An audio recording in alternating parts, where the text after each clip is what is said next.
अपनी प्यास बुझाने के लिए बादलों का रास्ता देखो। एक गांव की 3 औरतें तालाब में पानी लेने गई। तीनों के पास 3 बड़े बड़े घड़े थे। पानी लाना उनका रोज का काम था।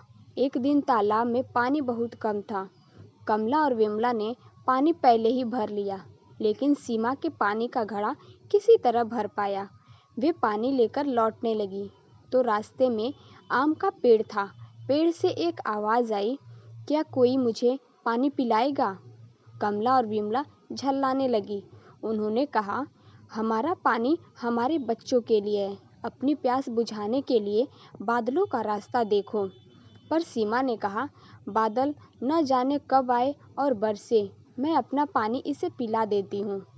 उसने घड़े का पानी पेड़ के तने में डाल दिया। खुशी से आम की डालियां झूम उठी। सीमा दोबारा पानी लेने चली गई। तालाब में पानी बेहद कम था। काफी समय बीतने पर सीमा का घड़ा भर पाया। तीनों फिर से साथ साथ घर की ओर बढ़ने लगी। जैसे ही तीनों पेड़ के पास पहुंचे तो फिर से आवाज आई, रुको। यह सुनकर तीनों औरतें रुक जाती हैं और इसके बाद आम के पेड़ से आवाज आई। पेड़ ने कहा, बहन, तुमने मेरी प्यास बुझाई है। लो, अपने बच्चों के लिए फल लेती जाओ। इतना कहते ही पेड़ से कई आम नीचे गिर पड़े। सीमा ने आम अपने आंचल में आम बांधे और आगे बढ़ गई। अंत में जामुन का पेड़ आया। जामुन ने कहा, मेरी अच्छी बहन, आंचल में जगह बची हो तो कुछ जामुन का फल भी लेती जाओ। कुछ जामुन नीचे आ गिरे तो सीमा ने उन्हें भी किसी तरह अपने आंचल में लपेट लिया। वह घर आ गई। बच्चों ने इतने सारे फल देखे तो वे खुशी से झूम उठे। मगर जब उन्होंने घड़ा देखा तो पूछा, माँ, तुम पानी क्यों नहीं लाई? क्या हम फल खाकर प्यासे ही रहेंगे? माँ ने सारी बातें बता दी।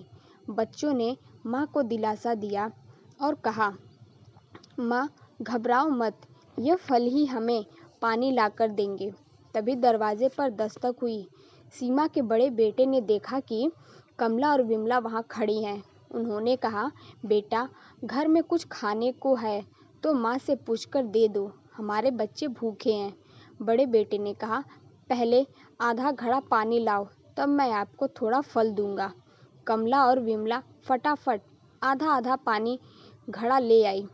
लड़के ने पानी लेकर उन्हें कुछ फल दे दिए।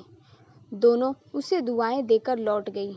बच्चों ने माँ से कहा, माँ, अब हमारे पास फल भी है और पीने के लिए पानी भी। आओ, हम लोग फल खाएं। तभी दरवाजे पर फिर कोई आवाज़ आई। इस बार वहाँ एक फकीर बाबा खड़े थे। फकीर ने कहा, मैं भूखा और प्यासा हूँ, क्या कुछ मिलेगा? बच्चे दौड़कर फल और पानी ले आए। फकीर फल खाकर और पानी पीकर बड़े खुश हुए। उन्होंने दुआ देते हुए कहा, तुम्हारा रहम कभी बेकार नहीं जाएगा, तुम सभी हमेशा आबाद रहोगे।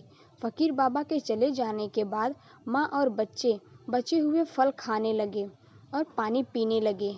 उन्हें इन चीज़ों में एक गजब का स्वाद मालूम हो रहा था। निष्कर्ष, इस कहानी से हमें यही सीख मिलती है कि हमें जब भी मौका मिले तो किसी भी जीव जंतु, पेड़ पौधे या प्राणी को सेवा करने का मौका मिले तो उसे ज़रूर करना चाहिए। न जाने कब हमारी किस्मत किसके आशीर्वाद से खुल जाएगी। हम सबको अपने जो कुछ बनता है उसी से सेवा ज़रूर करनी चाहिए, वो भी दिल से, दिखावे के लिए नहीं। तो दोस्तों, कैसी लगी कहानी? चैनल पर नए हैं तो सब्सक्राइब कीजिए, लाइक कीजिए, शेयर कीजिए। Thanks for watching.